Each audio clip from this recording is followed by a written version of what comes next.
Bihar police को NEET paper leak मामले में नए नए कुछ सबूत मिल रहे हैं, कुछ एंगल जुड़ रहे हैं। और पहले एफआईआर में आरोपियों का कबूलनामा सामने आता है, जिसमें उन्होंने बताया कि पेपर लीक तो हुआ था, 30 से 40 लाख की रकम सॉल्वर गैंग को दी गई थी। परीक्षा से एक दिन पहले क्वेश्चन पेपर स्टूडेंट्स को रटवाया गया, आंसर्स बताए गए और फिर वही पेपर एग्जाम में आया। बिहार पुलिस की आर्थिक अपराध शाखा को कुछ पोस्ट डेटेड चेक भी मिले हैं, जिसके बारे में अंदेशा है कि ये वो चेक हैं जो सॉल्वर गैंग को पेपर लीक कराने के एवज में दिए गए थे। पुलिस अब बैंक अकाउंट्स के होल्डर्स की जानकारी जुटा रही है, लेकिन सवाल उस इंजीनियर को लेकर भी है जिसने डॉक्टर वाले एंट्रेंस एग्जाम का चीट कोड तैयार किया था। कौन है साजिश का सिकंदर? एबीपी न्यूज की एक्सक्लूसिव पड़ताल देखिए आप।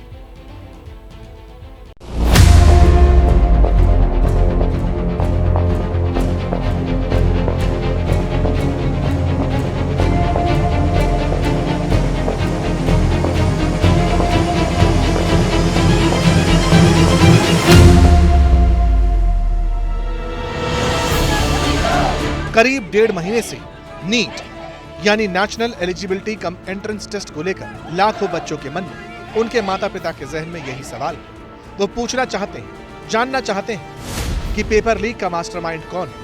वो कौन लोग हैं जिसने पैसों के लालच के लिए छात्रों के भविष्य से खिलवाड़ किया, नीट वाला पेपर लीक करवाया और फिर सॉल्वर गैंग से सॉल्व भी। इन सवालों के जवाब तलाशने की कोशिश करेंगे, लेकिन पहले उस एफआईआर को देखने की जरूरत है जिसे लेकर सरकार के उन दावों पर सवाल खड़े हो गए, जिसमें यह कहा जा रहा था कि नीट में पेपर लीक जैसी कोई बात नहीं हुई, नकल हुई, लीक नहीं हुआ। लेकिन नीट मामले को लेकर पटना में जो एफआईआर हुई, उसमें आरोपी कैंडिडेट आयुष राज ने खुलासा किया। उसके मुताबिक नीट का पेपर लीक हो चुका था। परीक्षा से ठीक एक दिन पहले यानी 4 मई को क्वेश्चन पेपर मिल चुका था। क्वेश्चन पेपर के साथ उसके आंसर्स भी रटवाए गए थे। कम से कम 20 से 25 कैंडिडेट्स को पेपर लीक करवाया गया, उसके आंसर्स बताए गए। आरोपी के मुताबिक 5 मई को जो एग्जाम हुआ, उसमें वही पेपर था जो 4 तारीख को इन्हें प्रोवाइड किया गया था। नीट पेपर लीक को लेकर सबसे पहले खुलासा एबीपी न्यूज पर हुआ और इसकी गूंज अब सियासी गलियारों में सुनाई भी दे रही है। मैं एबीपी न्यूज को बहुत बहुत धन्यवाद देना चाहता हूं कि जिस बात को पूरा विपक्ष मजबूती से उठाने का काम कर रहा था, उसको सत्य तथ्यों के साथ साबित करने का काम एबीपी ने प्रयास किया है। हम तो ये कहते हैं कि पूरे मामले का सीबीआई से जांच होनी चाहिए और तत्काल शिक्षा मंत्री को इस्तीफा देना चाहिए। ये मुद्दा ऐसा है जो लाखों बच्चों की जिंदगी से डायरेक्ट जुड़ा है। वो बच्चे जो डॉक्टर बनने का ख्वाब देख रहे हैं, लेकिन एफआईआर में पेपर लीक पर खुलासे के बाद अभ्यर्थी बेचैन है। हालांकि सवाल ये भी है कि इस पूरे रैकेट की शुरुआत हुई कहां से।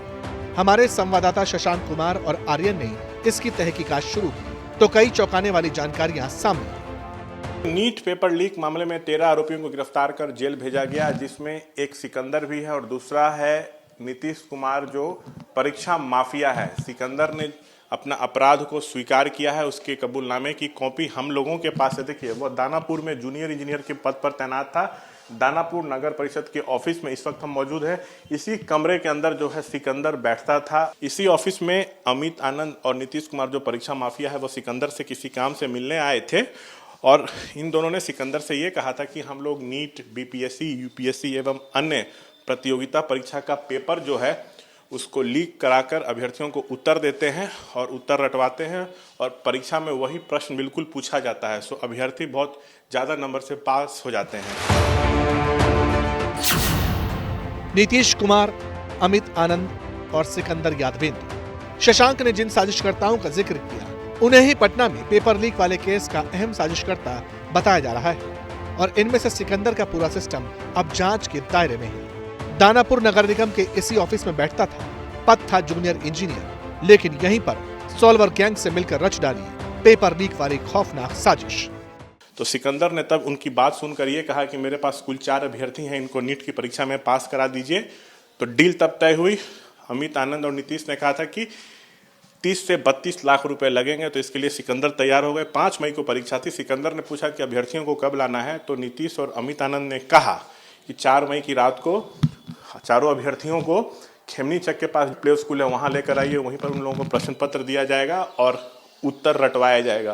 तो बिल्कुल डील के तहत सभी बच्चे 4 तारीख को स्कूल में पहुंचे, रात भर वहीं रहे, प्रश्न का उत्तर रटे। ये कबूल किया है सिकंदर ने अपने कबूलनामे में। नीतीश कुमार, अमित आनंद और सिकंदर यादवेंद्र, शशांक ने जिन साजिशकर्ताओं का जिक्र किया उन्हें ही पटना में पेपर लीक वाले केस का अहम साजिशकर्ता बताया जा रहा है और इनमें से सिकंदर का पूरा सिस्टम अब जांच के दायरे में है। दानापुर नगर निगम के इसी ऑफिस में बैठता था, पद था जूनियर इंजीनियर, लेकिन यहीं पर सॉल्वर गैंग से मिलकर रच डाली पेपर लीक वाली खौफनाक साजिश।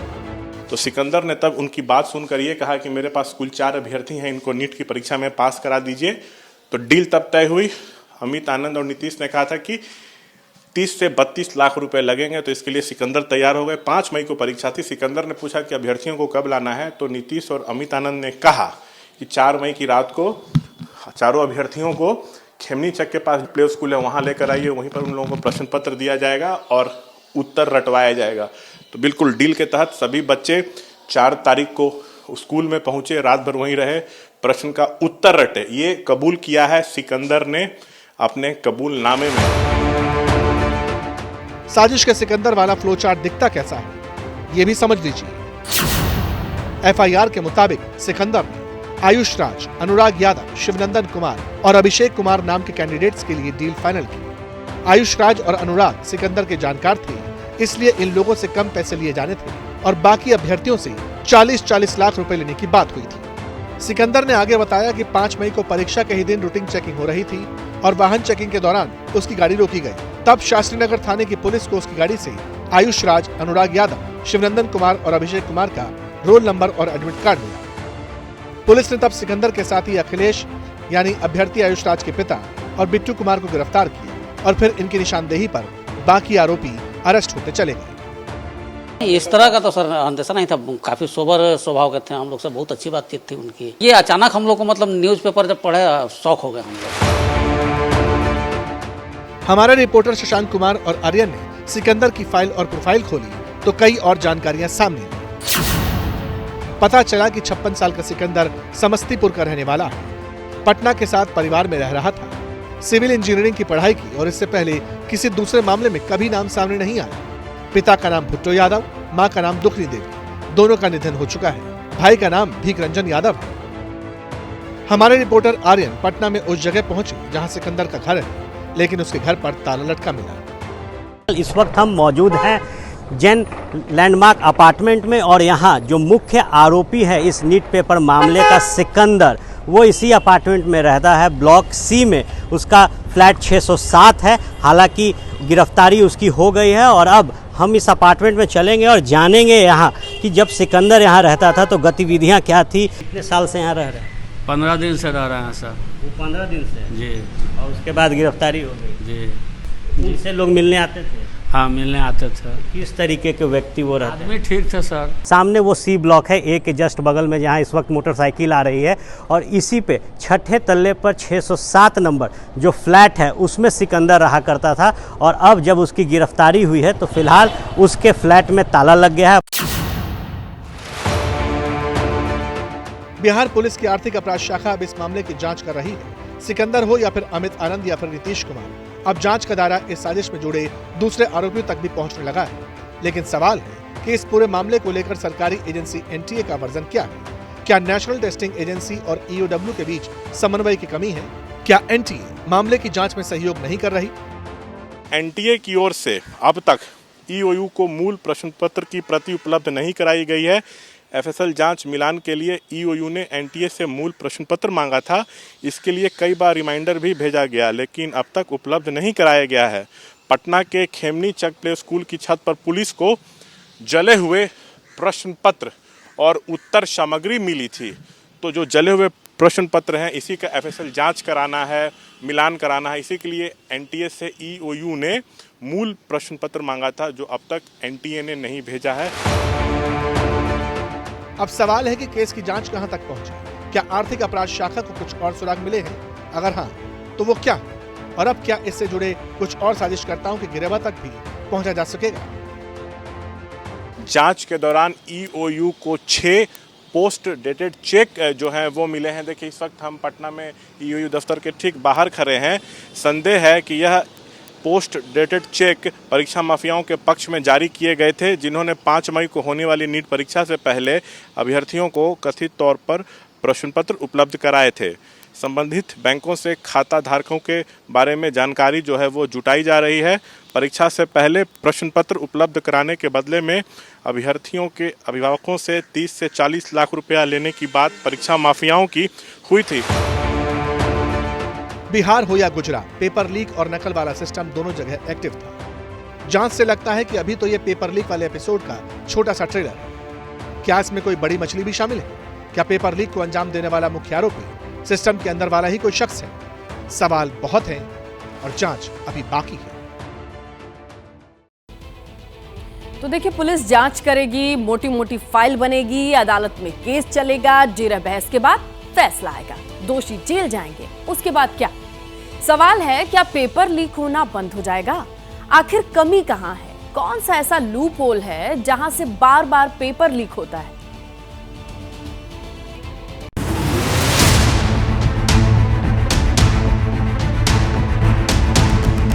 परीक्षा रद्द हो वही एक रास्ता है, क्योंकि ऐसे बहुत सारे केसेस हैं जो हाईलाइट भी नहीं हुए हैं। ग्रेस मार्क देकर किसी को ऑल इंडिया रैंक 1 नहीं बनाया जा सकता है। पेपर लीक के कारण जिस बच्चे को नहीं भी आता था वो कर लिया, और हम लोग मतलब रैंक भी नहीं आया, कॉलेज भी नहीं मिला। अगर इस बार क्वेश्चन पेपर लीक हुआ तो हो सकता है कि अगले साल भी हो। हम लोग अपने फ्यूचर की टेंशन है। इन्हीं के जैसे करीब 24 लाख छात्रों ने डॉक्टर बनने के लिए डॉक्टरी की MBBS और BDS वाली पढ़ाई के लिए रजिस्ट्रेशन करवाया। बीते महीने एग्जाम भी दिया, लेकिन सॉल्वर गैंग ने पेपर लीक कर दिया। रिजल्ट पर रोक नहीं लगी।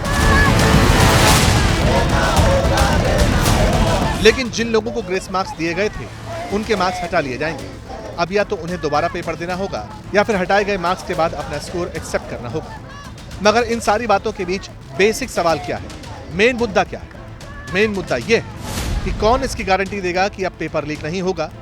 इसकी क्या गारंटी है कि लाखों छात्रों के भविष्य से खिलवाड़ नहीं होगा? इसकी जिम्मेदारी कौन लेगा कि अब प्रतियोगी और बहाली परीक्षा बिना किसी विवाद संपन्न हो जाएंगी? आखिर सॉल्वर गैंग को इतनी गोपनीयता से छपने वाला पेपर मिल कैसे जाता है? वो कौन सा सिस्टम है जहां से इतने बड़े बड़े पेपर लीक हो जाते हैं? सवाल तो यह भी है कि राज्य हो या केंद्र, पेपर लीक करने वाले सॉल्वर गैंग को जड़ से खत्म करने की कोई टाइमलाइन सेट हुई है या नहीं? सरकार का या प्रशासन का उद्देश्य सिर्फ यही नहीं है कि कुछ लोग गिरफ्तार हो गए हैं और वहां तक ये चीजें सीमित हो जाएं।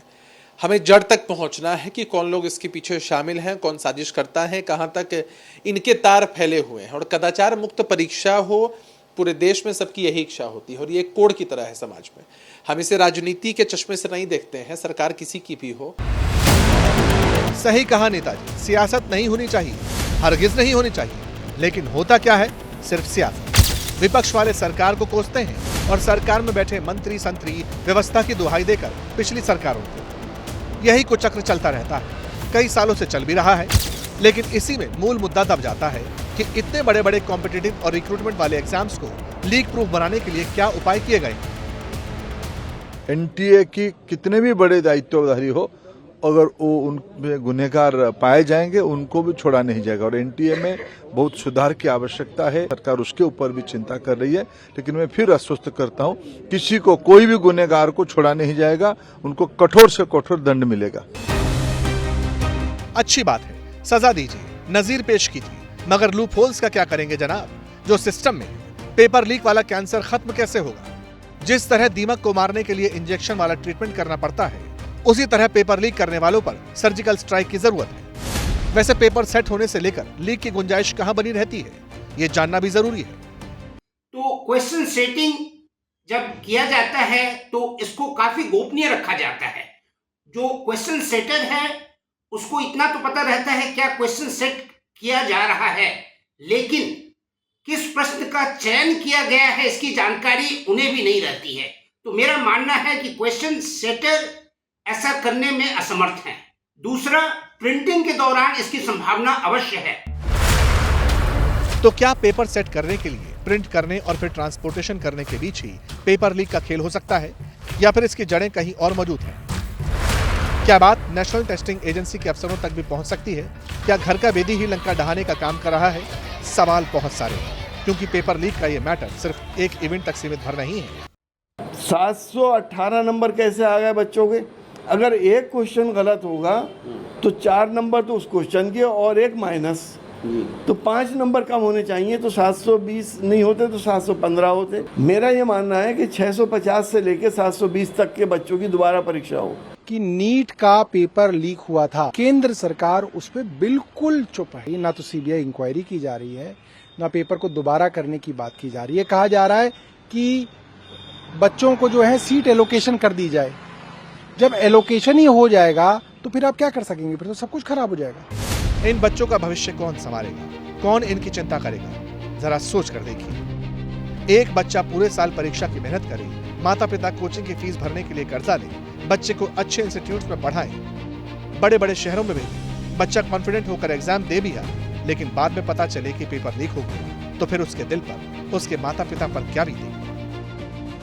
हमारी ये मांग होगी कि रीनीट होना चाहिए। अच्छा जी, सभी 24 लाख बच्चों को फिर से परीक्षा देने दिया जाए। जी, क्योंकि अभी तक तो जितने भी जगह पे क्वेश्चन पेपर लीक हुए हैं उस पर कोई आंसर नहीं हमें एनटीए की तरफ से मिला है। तो कॉन्फिडेंस पूरा एकदम से बिल्डअप नहीं हो पा रहा है कि एग्ज़ाम देना चाहिए या फिर नहीं देना चाहिए, इस सब को लेके। तो मेरा भी यही है कि हम भी यही बोल रहे हैं कि मतलब सरकार थोड़ा इस पे ध्यान दे। हम लोग अगले साल के लिए प्रिपेयर कर रहे हैं, तो हमारा है कि अगले साल के लिए, हाँ, हमारा है कि अगले साल ऐसा ना हो जाए दोबारा। फिर हमारा कॉन्फिडेंस लो है कि अगले साल ऐसा हो गया तो फिर हम लोग को अपने फ्यूचर की टेंशन है मतलब अगले साल के एग्ज़ाम के लिए। परीक्षा रद्द हो वही एक रास्ता है, क्योंकि ऐसे बहुत सारे केसेस हैं जो हाईलाइट भी नहीं हुए हैं। तो हमारे साथ अन्याय होगा और जो बच्चे सही में मेहनत किए हैं उनके साथ भी ये अन्याय होगा। तो सही से इसकी जाँच होनी चाहिए। रद्द कर देना चाहिए नीट का पेपर, क्योंकि हम लोग जैसे बहुत सारे बच्चे हैं, लाखों में बच्चे हैं जिसका बहुत स्कोर के अकॉर्डिंग रैंक भी बहुत पीछे चला गया है। इस बार जैसा एक्सपेक्ट कर रहे थे कि मार्क्स तो उतना अच्छा नहीं लेकिन रैंक अच्छा आ जाएगा, वो भी नहीं हुआ। एक और बात, 16 जून को यूपीएससी का प्रीलिम एग्जाम हुआ।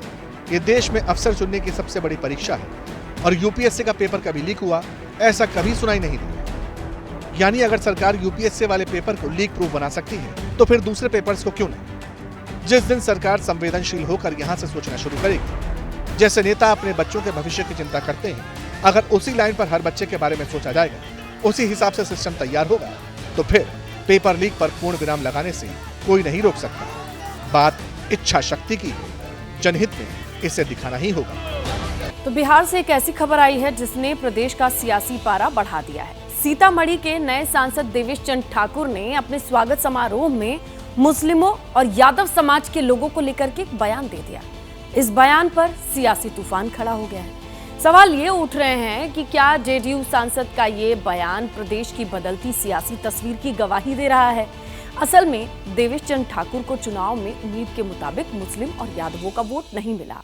कारण जो भी रहा हो, लेकिन क्या कोई जनप्रतिनिधि चुनाव में जीत के बाद सार्वजनिक तौर पर किसी मंच से ये कह सकता है कि तुमने मुझे वोट नहीं दिया इसीलिए मैं तुम्हारा काम नहीं करूंगा?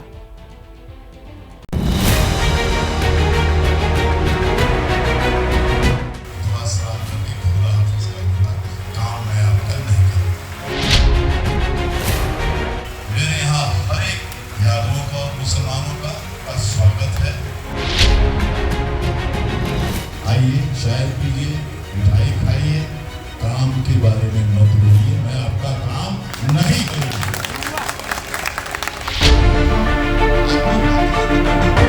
पहली बार लोकसभा का चुनाव जीतकर सांसद बने जेडीयू के देवेश चंद्र ठाकुर का ये बयान न सिर्फ वायरल हो गया है, बल्कि इस बयान पर सियासी विवाद भी छिड़ गया है। मेरे यहाँ 20 साल 25 साल से व्यक्तिगत कामों में सबसे ज्यादा व्यक्तिगत काम अगर हुआ है इसी दो समाज का हुआ। तीर दबा, अगर मेरे लिए आप तीर दबाते तो आपको उस तीर में नरेंद्र मोदी का चेहरा दिखाई देता, इसलिए आपने लालटेन दबाया। तो अगर यही बात है तो मैं आपके काम करते वक्त आपके चेहरे पे लालटेन और लालू जी का चेहरा क्यों नहीं देखूं? चुनाव में जीत के बाद जनता का धन्यवाद जताने का कार्यक्रम सीतामढ़ी में रखा गया था और उसी कार्यक्रम में देवेश चंद्र ठाकुर ने ये बयान दिया। बाद में एबीपी न्यूज से बात करते हुए कह दिया कि जो कहा सही कहा। आप ये कैसे कह सकते हैं कि ये जाति के लोगों ने हमें वोट नहीं किया इसलिए अब हम उनका काम नहीं करेंगे? क्यों नहीं कह सकते हैं? आप आते हैं और मैं अंधे के जैसे न देखता हूं आप कौन हैं, किस समाज के हैं, मेरे मतदाता हैं कि नहीं, ये है 25-30 साल से कर रहा हूं। और जब चुनाव का समय आया तब आप मेरा तीर छाप पर आपको नरेंद्र मोदी दिखने लगा। काम नहीं करूंगा, सरेआम कहा है, दर्जनों बार कहा है, आगे भी कहूंगा, लेकिन जब काम करना है तो एक तरफा कैसे चलेगा? जिंदगी में पहली बार आया हूं मैं आपके पास, जिंदगी में। आरजेडी के नेता कह रहे हैं देवेश जी पर बीजेपी का रंग चढ़ गया है। उनसे इस तरह के बयान की उम्मीद नहीं थी।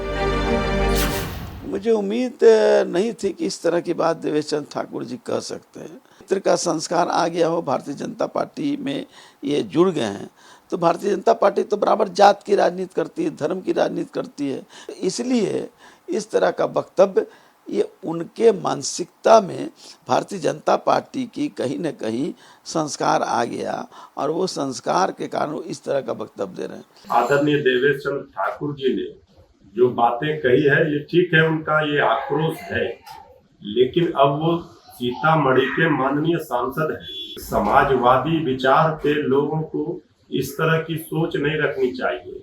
बीजेपी के साथ भले हों, लेकिन अब बीजेपी के रंग में नहीं रंगना चाहिए। वैसे कांग्रेस खुलकर बयान का विरोध कर रही है और इसे लोकतंत्र विरोधी बयान बता रही है। जेडीयू किसके साथ है? भारतीय जनता पार्टी के साथ। तो जाहिर है कि उनका प्रभाव, भारतीय जनता पार्टी का प्रभाव इन पर भी पड़ेगा। पूरे सोशल मीडिया पे जब से रिजल्ट आए हैं लगातार हम ये मुहिम एक तरह से देख रहे हैं कि मुसलमानों ने हमें वोट नहीं दिया, बीजेपी को उनके काम नहीं करने चाहिए, उनके लिए प्रधानमंत्री को कुछ नहीं करना चाहिए। ये मानसिकता कोई लोकतांत्रिक मानसिकता तो है नहीं, संविधान सम्मत मानसिकता तो है नहीं। सीतामढ़ी लोकसभा सीट पर देवेश चंद्र ठाकुर को 5,15,000 वोट मिले, जबकि आरजेडी के अर्जुन राय को 4,64,000 वोट मिले। करीब 51,000 वोट से देवेश चंद्र ठाकुर जीते हैं। बिहार की राजनीति में एमवाई यानी मुस्लिम यादव दोनों ही आरजेडी का वोट बैंक रहा है। लोकसभा चुनाव हो या फिर विधानसभा चुनाव, दोनों ही चुनाव में महागठबंधन के उम्मीदवारों को इनका वोट मिलता रहा है। देवेश चंद्र ठाकुर के खिलाफ में यादव जाति के उम्मीदवार थे, लिहाजा यादव और मुसलमानों का वोट थोक के भाव मिला। देवेश चंद्र ठाकुर के इस बयान को लेकर पार्टी उनके साथ खड़ी है। जिन लोगों का हमने काम किया है, जिनकी सेवा की है, जिनकी मदद की है, अगर वह भी मेरे साथ खड़ा नहीं होगा तो मन के अंदर तो पीड़ा होगा। आखिर कारण क्या है? कोई जाति में के कारण आपके मन के अंदर भाव है, क्योंकि काम के आधार पर तो आप वोट नहीं दे रहे हैं। तो ये जो जाति का जहर जो जिन लोगों ने डाला, जिसने समाज के एक तबके को अलग थलग करने की कोशिश की है, यह दुर्भाग्यजनक है और स्वाभाविक पीड़ा है। हम भी काम किसी का करेंगे, वो हमको वोट नहीं देता है तो मन में तो पीड़ा होती है। इस लोकसभा चुनाव में जाति की राजनीति का सिक्का खूब चला, यहाँ तक कि सीतामढ़ी लोकसभा क्षेत्र में कुशवाहा जाति का वोट पूरी तरह जेडीयू उम्मीदवार को नहीं मिला। इसकी खींच भी देवेश चंद्र ठाकुर ने निकाली। कुशवाहा समाज अचानक वोट कट गया। क्यों कटा? कुशवाहा इसलिए नाराज, इसलिए खुश हो गए कि आदरणीय लालू जी ने 7 टिकट उनको दे दिया था। सीतामढ़ी में आपको क्या फर्क पड़ता उसका? आप उससे जाते काम करवाने मेरे पास आएंगे कुशवाहा में, कौन में जाएगी तरफ जो 7 में से जीते वही जाएगी काम करने अपना। कल 2 लोगों को कैसा लगेगा? आपको भारतीय जनता पार्टी मुख्यमंत्री है आपकी पार्टी के, माननीय उपेंद्र कुशवाहा जी केंद्रीय मंत्री बनते। देवेश चंद्र ठाकुर सुलझे हुए नेता है। बात विचार से लेकर जनता के बीच में उनकी मौजूदगी रहती है। ऐसे में उनका ये बयान बेहद चौंकाने वाला था। देवेश चंद्र ठाकुर ही पहले ऐसे नेता थे जिनके उम्मीदवारी का ऐलान गठबंधन से होने से पहले ही नीतीश कुमार ने कर दिया था। ऐसे में सवाल उठता है कि आखिर देवेश चंद्र ठाकुर ने ऐसे बयान दिए क्यों? हमने देवेश चंद्र ठाकुर की नाराजगी की वजह के बारे में जब जानकारी जुटाई तो मालूम चला कि देवेश चंद्र ठाकुर को यादव बहुल परिहार विधानसभा में आरजेडी से करीब 5,500 कम वोट मिले, जबकि यादव मुस्लिम और कुशवाहा बहुल सीतामढ़ी शहरी विधानसभा क्षेत्र में महज 2,000 वोटों की मामूली बढ़त मिली। इसके अलावा बाजपट्टी और सुरसंड विधानसभा में भी व्यक्तिगत संबंध के आधार पर जिस वोट की उम्मीद लगाए देवेश चंद्र ठाकुर बैठे थे, वो वोट उन्हें नहीं मिला। ब्राह्मण जाति से आने वाले देवेश चंद्र ठाकुर सांसद बनने से पहले बिहार विधान परिषद के सभापति थे। पिछले 2 दशकों से लगातार तिरहुत स्नातक क्षेत्र से विधान परिषद के सदस्य हैं। नीतीश कुमार की कोर टीम के सदस्य भी रहे हैं। सीतामढ़ी से सांसद बने देवेश चंद्र ठाकुर ने अर्जुन राय को हराया, जो यादव जाति से आते हैं। अब बात एक ऐसे मुद्दे की करते हैं जिसका वास्ता मानवता से है, वो भी इस सवाल के साथ कि क्या इंसान के वजूद पर सबसे बड़े खतरे की आहट आ चुकी है। देश भर में इन दिनों जिस तरीके की गर्मी पड़ रही है, मैदान से लेकर पहाड़ तक हीट वेव की चपेट में लोग हैं। गर्मी से कई लोगों की मौत की खबर आ चुकी है। देश में सबसे लंबे वक्त तक हीट वेव का रिकॉर्ड भी बन चुका है। भारत ही नहीं, दुनिया के कई ऐसे देश हैं जहां गर्मी से हाहाकार है। ऐसे ही हालात हैं। सवाल यह है कि क्या दुनिया तबाही के मुहाने के करीब पहुंच चुकी है? क्या धरती का वजूद भयंकर संकट में है? समझिए इस रिपोर्ट से। धधकती धरा, धुआं धुआं आसमान, क्या होगा अंजाम? बहुत प्यास लग रही है, बहुत गर्मी हो रही है, पसीना पसीना हो जाते हैं। हर तरफ हाहाकार, सिर्फ कुदरत जिम्मेदार। मैंने तो अपने जीवन में इतनी गर्मी पहली बार देखी हो। दिन में चैन, न रात को आराम, क्या अब त्राहिमाम? बहुत गर्मी है, बाहर निकलने वाला बिल्कुल नहीं है। टाइम बम की टिक टिक, तबाही का सिग्नल ऑन। इस साल गर्मी बहुत ज्यादा है सर, इतना ज्यादा धूप रहता है कि हम लोग कहीं निकलने का भी मन नहीं होता। दिल्ली में गर्मी, देहरादून में गर्मी, पटना में पारा 45 के पार है। देश के एक कोने से दूसरे छोर तक एक जैसा हाहाकार है। आधे से ज्यादा हिंदुस्तान 45 डिग्री का टॉर्चर सह रहा है। हर कोई कह रहा है गर्मी पहले भी पड़ती थी, लेकिन ऐसे तो ना होती थी। कुल गर्मी इतनी तेज है भाई कि मतलब बता नहीं सकते। इस बार मानसून आ जाता ना तो थोड़ी राहत मिल जाती है हमको। ये गर्मी सबसे ज्यादा और तेज हो रही है। ये उमस जो हो रही है ना, वो सबसे ज्यादा तेज हो रही है। गर्मी ने तो बहुत ज्यादा बेहाल कर दे रहा है इस बार। 9 तापे ने मतलब बहुत ज्यादा हालत खराब कर दी थी। जेठ की दोपहरी तो दूर की बात है, सुबह सूरज निकलने से पहले ही आसमान से आग बरसने लगती है। घर की दीवारें भट्टी की तरह तपने लगती हैं। कोई ठंड नहीं मिली अभी भी, जैसा आप देख सकते हैं हमें गर्मी ही मिल रही है। और इनफैक्ट हमें कुल्लू तक कोई ठंड नहीं मिली। जैसा कि हम पहले सुनते थे कि ठंड होती है, हम जैकेट भी लेकर आए थे, लेकिन वो आप मानोगे नहीं, वो रोहतांग में डली है सिर्फ, वो मनाली में भी नहीं डली। तो गर्मी तो ज़्यादा बढ़ गई है डेफिनेटली। मौसम काफ़ी चेंज हो गया। जैसे हम पहले सुनते थे कि हाँ कि पहाड़ों में जाएंगे तो थोड़ा ना फील अच्छा होएगा, थोड़ी ठंड होएगी, बट ऐसा नहीं है क्लाइमेट चेंज है। वैसे तो गर्मी हर साल होती थी, लेकिन ऐसी तो ना होती थी। इस साल जिस तरह से देश का कोना कोना भयंकर गर्मी से कराह रहा है, उसने आने वाले खतरे की घंटी बजा दी है। ऐसा लग रहा है पानी पानी पी के परेशान हो रहे हैं ऐसा, मगर पेट में जगह नहीं है, पर पानी पानी जी कर रहा है बहुत। ऐसा लग रहा है कि अपन किसी स्टोव पे बैठे गैस पे बैठे, ऐसा लग रहा है। बहुत ही ज्यादा हवा है, गर्म हवा, और धूप से बहुत परेशान हो गए। परेशान है, हवा इतनी गर्म चल रही है तो इंसान बहुत परेशान हो रहा है। टेम्परेचर बहुत हाई है, इससे क्या पानी की व्यवस्था कहीं कहीं नहीं मिलती है, तो प्यासे जो है बहुत दिक्कत होती है। इसका हमें सामना करना पड़ रहा है। बच्चे भी जो है वो कहीं इधर भागते हैं उधर भागते हैं, कूलर नहीं काम कर रहे हैं बिल्कुल, टेम्परेचर बहुत ज्यादा है। सवाल ये है कि दुनिया के बड़े हिस्से में भीषण गर्मी की वजह क्या है? क्या असामान्य गर्मी की वजह सिर्फ ग्लोबल वार्मिंग है? हर साल अगर गर्मी ऐसी ही बढ़ती रही तो क्या होगा? आसमान से बरसती आग में झुलसती दुनिया इन्हीं सवालों का जवाब जानना चाहती है। हम भी तह तक जाएंगे, ये बताएंगे कि कैसे इंसान के स्वार्थ और बेफिक्री ने 90 करोड़ से ज्यादा लोगों की जिंदगी को खतरे में डाल दिया है। 2024 में जून के आसमान ने 26 साल बाद आने वाली तबाही की घंटी कैसे बजा दी है? जानना चाहते हैं तो अगले आधे घंटे तक अपने टीवी के रिमोट को किनारे पर रख दीजिए।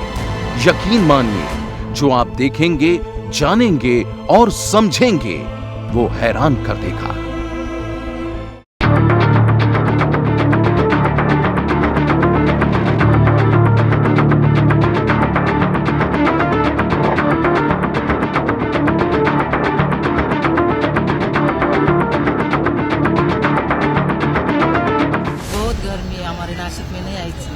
आधे घंटे में पानी बोतल लेना पड़ रहा है। गर्मी के कारण कहीं जाने की इसी इच्छा नहीं हो रही। कल मेरी बहुत तबीयत भी बिगड़ गई थी। बहुत गर्मी हो रही है इधर, बहुत धूप है। मैं 2 बार बीमार पड़ गई इधर। क्या दुनिया तबाही के मुहाने के करीब पहुंच चुकी है? क्या धरती का वजूद भयंकर संकट में है? क्या हिमालय से बर्फ गायब होने वाली है? क्या समंदर शहरों को निगलने वाला है? लगातार मौसम बदल रहा है, धरती का तापमान बढ़ रहा है। क्या ये महाविनाश की आहट है?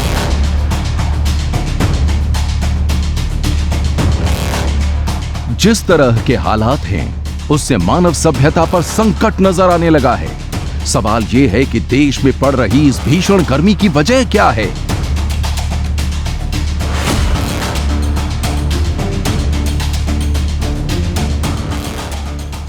समय गर्मी के 2 कारण हैं। एक तो है कि जंगल जितने हैं सब जल रहे हैं, उसमें आग लग रही है, और उसके अलावा जो पत्ते बचे हुए भी वो भी जो है पेड़ गिर जा रहे हैं और उसमें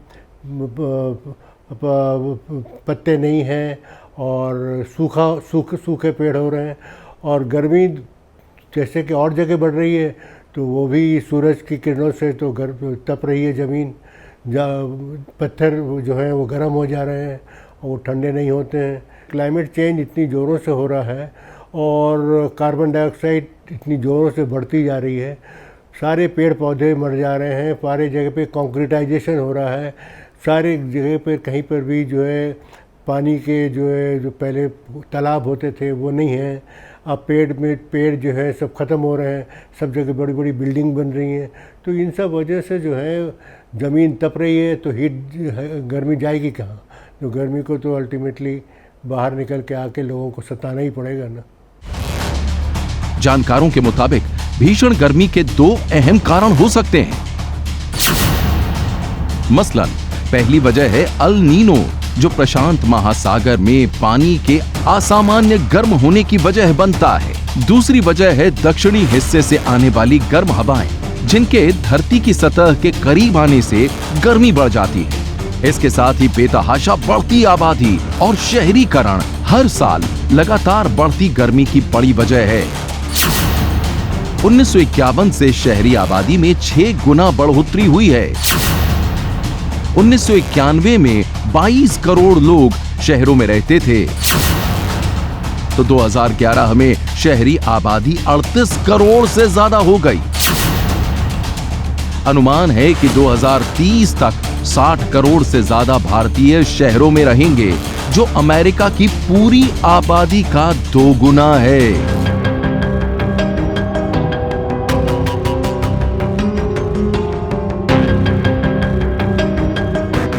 देश में नए नए शहर बसाए जा रहे हैं। शहरीकरण के चलते जंगल, खेत खलिहान कैसे खत्म होते जा रहे हैं, इसे देश की राजधानी दिल्ली के हालात से समझा जा सकता है।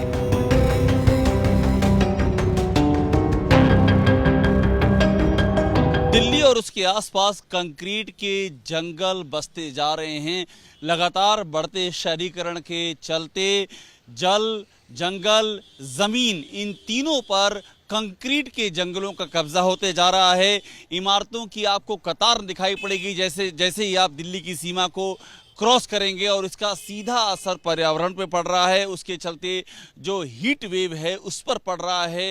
तापमान बढ़ने का एक बड़ा कारण ये भी है क्योंकि अब जो ज़मीन, जो पेड़ पौधे, जो बीच के खेत और यहाँ तक कि जो वन क्षेत्र है जो कि पर्यावरण की नींव हुआ करते थे, उन पर अब शहरीकरण की बुरी तरह से मार पड़ती जा रही है।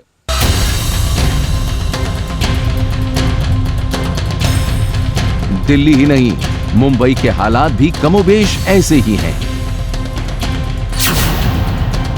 मुंबई दुनिया के सबसे प्रदूषित शहरों में शामिल हो चुकी है। इसी साल फरवरी में AQI के आधार पर मुंबई दुनिया का दूसरा सबसे प्रदूषित शहर था। मुंबई में 40 लाख से ज्यादा गाड़ियां दौड़ती हैं। प्रति किलोमीटर के हिसाब से 600 कारें सड़कों पर दौड़ती हैं। नई और हाई राइज बिल्डिंगें हवा के पैटर्न को बदल रही हैं। इससे समुद्री हवा का असर कम हो रहा है। पिछले साल BMC ने बताया था कि मौजूदा वक्त में मुंबई में 6000 से ज्यादा लोकेशंस पर कंस्ट्रक्शन का काम चल रहा है। इसके साथ ही ग्लोबल वार्मिंग का बड़ा असर हो रहा है। दिल्ली और मुंबई ही नहीं, देश के हर हिस्से में हालात ऐसे ही हैं। यही वजह है कि हर बीतते साल के साथ गर्मी जानलेवा साबित हो रही है। ऑस्ट्रेलिया की मोनाश यूनिवर्सिटी की रिसर्च के मुताबिक लू और गर्म हवाएं हर साल दुनिया भर में 1,53,078 जिंदगियों को निगल रही हैं। इससे ज्यादा परेशान करने वाला और क्या हो सकता है कि इनमें से हर 5वीं मौत भारत में हो रही है। यदि आंकड़ों की माने तो भारत में लू की वजह से हर साल औसतन 31,748 मौतें हो रही हैं। ऐसे में बढ़ती गर्मी और लू से बचाव के लिए कहीं ज्यादा संजीदा रहने की जरूरत है, क्योंकि आने वाले वक्त में धरती के और भी गर्म होने की आशंका है। सच्चाई भी यही है। जाहिर है कुदरत ऐसे ही नाराज नहीं है। इस बर्बादी और तबाही का जिम्मेदार कहीं न कहीं से इंसान ही है। तो धरती के करीब 71% हिस्से पे पानी है, 29% जमीन है और 29% के आधे हिस्से में इंसानी रिहायश है, यानी हमारी रहबसर है। लेकिन अब इस पर भी खतरा मंडरा रहा है। साइंटिस्ट के मुताबिक धरती के इस तरीके से गर्म होते रहने से आने वाले 30 से 35 साल के दौरान धरती का एक बड़ा हिस्सा इंसानों के रहने के काबिल ही नहीं रह जाएगा। क्या वाकई ऐसा होने वाला है? समझिए इस रिपोर्ट में।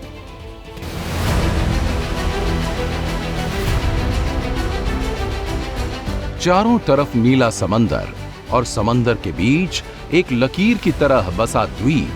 आंखों को सुकून देने वाली ये तस्वीर तुवालू द्वीप की है। इन तस्वीरों को देख लीजिए, कुदरत की नेमतों को निहार लीजिए। आने वाली नस्लों को शायद ही ये मौका नसीब हो पाएगा, क्योंकि कुछ साल बाद ये द्वीप शायद ही रहे। समंदर इस द्वीप का वजूद मिटाने को आतुर है, जिसकी वजह है बेतहाशा तपती धरती। ग्लोबल वार्मिंग का शिकार यही देश सबसे पहले बनेगा। तुवालू द्वीप ऑस्ट्रेलिया से करीब 5000 किलोमीटर के फासले पर है। प्रशांत महासागर में 26 स्क्वायर किलोमीटर में फैला ये देश दुनिया का चौथा सबसे छोटा देश है। इस देश की ऊंचाई समुद्र तल से सिर्फ 2 मीटर है। समंदर का बढ़ता जल स्तर द्वीप के किनारों को निगल रहा है। माना जा रहा है कि अगर धरती इसी तरह गर्म होती रही तो आने वाले दौर में यह देश सिर्फ इतिहास की किताबों में मिलेगा। लेकिन अगर धरती का तापमान सिर्फ 3 डिग्री बढ़ता है तो क्या होगा?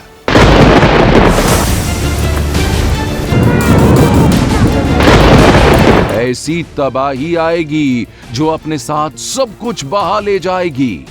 हाहाकार बाढ़ में आशियाने जमींदोज हो जाएंगे। खेत, खलिहान, मकान, दुकान, सामान खाक हो जाएंगे। आग लगेगी तो बस्तियां जलेंगी। सूखा और अकाल नासूर बन जाएगा। ये हम नहीं कह रहे, दुनिया पर विनाश लीला का ट्रेलर वैज्ञानिक दिखा रहे हैं, जिसकी तस्दीक 3 महाद्वीपों की 3 तस्वीरें कर रही हैं। भारत समेत ही पाकिस्तान और बांग्लादेश में सूरज की तपिश ने इतिहास बना दिया है, तो अमेरिका के कई इलाके सैलाब का सितम झेल रहे हैं। वहीं अफ्रीका के कई देश सूखे से त्रस्त हैं। कई देशों में अकाल जैसे हालात बन चुके हैं।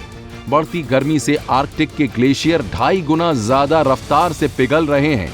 सवाल यह है कि मौसम के अजीबोगरीब पैटर्न की वजह क्या है? कहीं बाढ़ तो कहीं सूखे के हालात क्यों हैं? क्या ये सिर्फ ग्लोबल वार्मिंग का असर है? इसे लेकर बेहद सनसनीखेज खुलासा हुआ है। इंसानी कारगुजारियां कैसे धरती के वजूद को मिटाने पर आमादा हैं, इसे लेकर वैज्ञानिकों ने एक बेहद डरावनी रिपोर्ट पेश की है। जिसके मुताबिक धरती ही नहीं समंदर भी उबलने लगा है। समुद्र का तापमान रिकॉर्ड लेवल पर पहुंच चुका है। समुद्र का डेली एवरेज टेम्परेचर 20.96 डिग्री हो चुका है। इससे पहले साल 2016 में यह 20.95 डिग्री था। धरती पर इंसानी वजूद की तारीख में यह पहली बार हुआ है जब समंदर इतना गर्म हुआ है। इसी का असर है कि धरती के एक छोर में भयंकर गर्मी के हालात हैं तो दूसरे कोने में बाढ़ से बर्बादी का मंजर है। यूएन चीफ की माने तो ग्लोबल वार्मिंग अब बीते जमाने की बात हो गई है। अब धरती उबलने लगी है। ग्लोबल वार्मिंग का दौर खत्म हो चुका है। ग्लोबल बॉइलिंग का वक्त शुरू हो चुका है।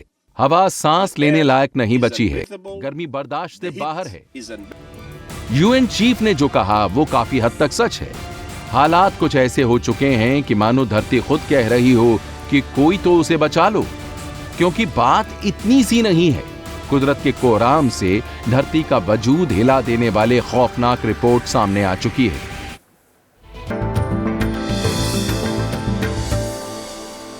नमस्कार, मैं हूं ज्योतिषाचार्य संजीव शांडिल्य त्यागी। भाग्य की बात में आपका स्वागत है। आइए सबसे पहले आज का पंचांग देखते हैं। आज संवत 2081 ज्येष्ठ शुक्ल पक्ष की एकादशी तिथि प्रातः 6:24 तक रहेगी। फिर द्वादशी तिथि आरंभ हो जाएगी। आज 18 जून 2024 मंगलवार का दिन है। आज स्वाति नक्षत्र, शिव योग तथा विष्टिकरण है। आज चंद्रमा का राशि संचार सारे दिन तुला राशि से रहेगा। आज राहुकाल दोपहर 3 बजे से शाम 4:30 तक रहेगा। आज यमघंटक योग प्रातः 9 बजे से प्रातः 10:30 तक रहेगा। व्यापारिक कार्य को करने के लिए आज लाभ की चौकड़िया मुहूर्त प्रातः 10:39 से दोपहर 12:21 तक रहेगा। आज दक्षिण तथा पश्चिम दिशा की यात्रा करना कंपटीशन, नौकरी, इंटरव्यू, बिजनेस, धार्मिक व घूमने के दृष्टिकोण से शुभ रहेगा। डॉक्टरी सलाह, मेडिकल जांच तथा वैद्य जी की सलाह के लिए शुभ समय प्रातः 7:30 से प्रातः 9:40 तक, फिर दोपहर 2:23 से शाम 4:40 तक रहेगा। कॉरपोरेट व company affair, industrial dispute, property separation व सिविल मैटर से संबंधित मुकदमा दायर करने के लिए एवं एडवोकेट से मिलने हेतु शुभ समय प्रातः 9 बजे से प्रातः 9:47 तक, फिर दोपहर 2:25 से शाम 4:30 तक रहेगा। आज निर्जला एकादशी व्रत है। अब बात करते हैं आकाश में ग्रहों के गोचर की। सौरमंडल में घूम रहे ग्रहों की रश्मियों का हमारे जीवन के शारीरिक, मानसिक, आर्थिक, सामाजिक, व्यक्तिगत सभी क्षेत्रों में प्रभाव पड़ता है। चंद्रमा तथा ग्रहों के इस गोचर के आधार पर नित्य राशियों की प्रेडिक्शन की जाती हैं। आज सूर्य, शुक्र व बुध ग्रह मिथुन राशि में, चंद्रमा का तुला राशि में, मंगल ग्रह मेष राशि में, बृहस्पति ग्रह वृष राशि में, शनि ग्रह कुंभ राशि में, राहु ग्रह मीन राशि में तथा केतु ग्रह कन्या राशि से भ्रमण करेंगे। अब देखते हैं आज के 12 राशियों का राशिफल। मेष राशि वालों के लिए आज का दिन शुभता से भरा रहेगा। सेहत अच्छी रहेगी। मन में प्रोडक्टिव विचारों का उदय होगा। शेयर बाजार में निवेशकों को आर्थिक लाभ होने की संभावनाएं हैं। जीवन साथी के नाम से कोई व्यापार शुरू करना आर्थिक दृष्टि से शुभ रहेगा। लवमेट के साथ संबंधों में गंभीरता लाने के लिए उनकी अच्छाई बुराई दोनों को स्वीकार करना चाहिए। वृष राशि वालों के लिए आज का दिन महत्वपूर्ण व शुभ रहेगा। मानसिक शारीरिक स्वास्थ्य अच्छा रहेगा। मन में सकारात्मक व रोमांच से भरे विचार आएंगे। जीवन साथी के साथ सुहावने पलों को बिताने के लिए हिल स्टेशन पर जा सकते हैं। व्यापारिक साझेदारों के साथ डील करने के लिए किसी बिजनेस एक्सपो में जा सकते हैं। बेरोजगार युवक युवतियों की होटल या किसी एयरलाइंस में जॉब लगने की संभावना है। मिथुन राशि वालों के लिए आज का दिन सौभाग्य से भरा रहेगा। आपकी सेहत शानदार रहेगी। मन में उत्साह से भरे विचार आएंगे। राशि में सूर्य बुध ग्रह के साथ होने से बुध आदित्य योग का निर्माण हो रहा है। इससे आपकी वाणी प्रभावशाली रहेगी। आपकी तर्कपूर्ण बातें कार्यस्थल पर सबको प्रभावित करेंगी। राजनीति लोगों को बड़ी जिम्मेदारी दी जा सकती है। कर्क राशि वालों के लिए आज का दिन बहुत महत्वपूर्ण रहेगा। आपकी सोच सकारात्मक रहेगी, मनोबल तथा ऊर्जा बड़ी रहेगी। माताजी या मदर इन लॉ के साथ किसी सामाजिक कार्यक्रम में भाग ले सकते हैं। मकान या फ्लैट का दोबारा से इंटीरियर व साज सज्जा करा सकते हैं। ऑफिस में कल्चरल प्रोग्राम को कराने में आपको जिम्मेदारी दी जा सकती है। सिंह राशि वालों के लिए आज का दिन उम्मीद से ज़्यादा अच्छा रहने वाला है। आज उत्साह व पराक्रम बढ़ा रहेगा। छोटे भाई की शादी से संबंधित कार्यक्रम को अंतिम रूप दे सकते हैं। पूरे परिवार के साथ पश्चिम दिशा के धार्मिक स्थल की यात्रा पर जाने का प्रोग्राम बन सकता है।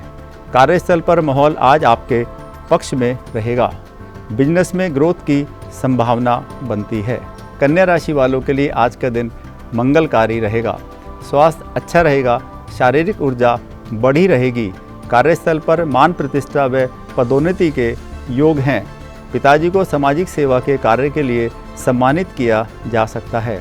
पुत्र संतान का सेना या एनफोर्समेंट डिपार्टमेंट में चयन हो सकता है। लवमेट के पेरेंट्स आज आपके माता पिता से मिलने घर आ सकते हैं। तुला राशि वालों के लिए आज का दिन खूबसूरत पलों को ला रहा है। राशि में चंद्रमा की उपस्थिति से घर परिवार में खुशनुमा माहौल रहेगा। जीवन साथी के साथ चल रहा मतभेद दूर होगा।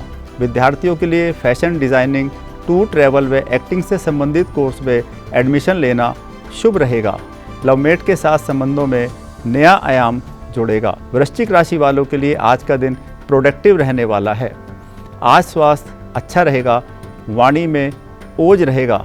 विरोधियों द्वारा आपके खिलाफ चल रहा प्रयास असफल रहेगा। हड्डी की कोई पुरानी बीमारी ठीक हो सकती है। प्रॉपर्टी से संबंधित पारिवारिक विवाद आपसी सौहार्द से खत्म हो सकता है। आज जॉब शुरू करने का उपयुक्त समय है। धनु राशि वालों के लिए आज का दिन क्रिएटिव जाने वाला है। आज स्वास्थ्य अच्छा रहेगा। शरीर में नई किस्म की ऊर्जा का संचार होगा। आज कुछ नया करने की सोचेंगे। कई क्षेत्रों से धन की प्राप्ति हो सकती है। पुत्र संतान से चली आ रही वैचारिक मतभेदता दूर हो सकती है। जिंदगी के खालीपन को दूर करने के लिए कोई आ सकता है। जंक फूड व ड्रिंक को आज अवॉइड करें।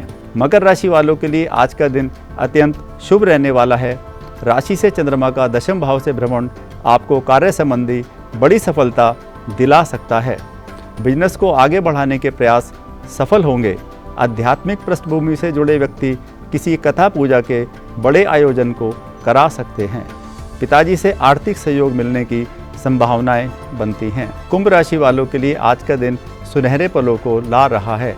चंद्रमा का भाग भाव से भ्रमण आपकी ज़िंदगी में महत्वपूर्ण बदलाव ला सकता है। पुराने असफल प्रणय संबंध से बाहर आकर नई व सकारात्मक शुरुआत कर सकते हैं। ऑफिस में सारा दिन व्यस्तता से भरा रहेगा। आपकी मेहनत व कार्यकुशलता से कंपनी से कोई आपको सरप्राइज गिफ्ट मिल सकता है। मीन राशि वालों के लिए आज का दिन सावधानी व धैर्य से बिताने का दिन है। अपनी मानसिक सेहत को बेहतर रखने के लिए योग व व्यायाम को सुबह की दिनचर्या में शामिल करें। चंद्रमा के राशि से अष्टम भाव से भ्रमण के कारण किसी महिला संबंधी के कारण मन में तनाव व एंग्जाइटी उत्पन्न हो सकती है। मासिक सैलरी मिलने में आज डिले हो सकता है। आज का वास्तु विज्ञान, सेहत को लेकर कुछ टिप्स। मानसिक व शारीरिक स्वास्थ्य प्राप्त करने के लिए रोज की गतिविधियों में कुछ नियमों का पालन करना शुभ रहता है। जब भी सोने के लिए जाएं, तो सोने के दौरान आपका सिर कमरे के दक्षिण या दक्षिण पश्चिम दिशा की तरफ बेड पर रहना चाहिए। पानी या किसी भी पेय पदार्थ को पीते समय आपका फेस उत्तर या उत्तर पूरब के बीच की दिशा ईशान कोण की तरफ रहना चाहिए। भोजन, विशेषकर रात्रि भोजन, पूरब की तरफ मुंह करके बैठकर करना चाहिए। घर में पूजा का स्थान उत्तर या उत्तर पूरब के बीच की दिशा ईशान कोण में स्थापित करना शुभ रहता है। भाग्य की बात में आज इतना ही। आपका दिन शुभ व मंगलमय हो। नमस्कार।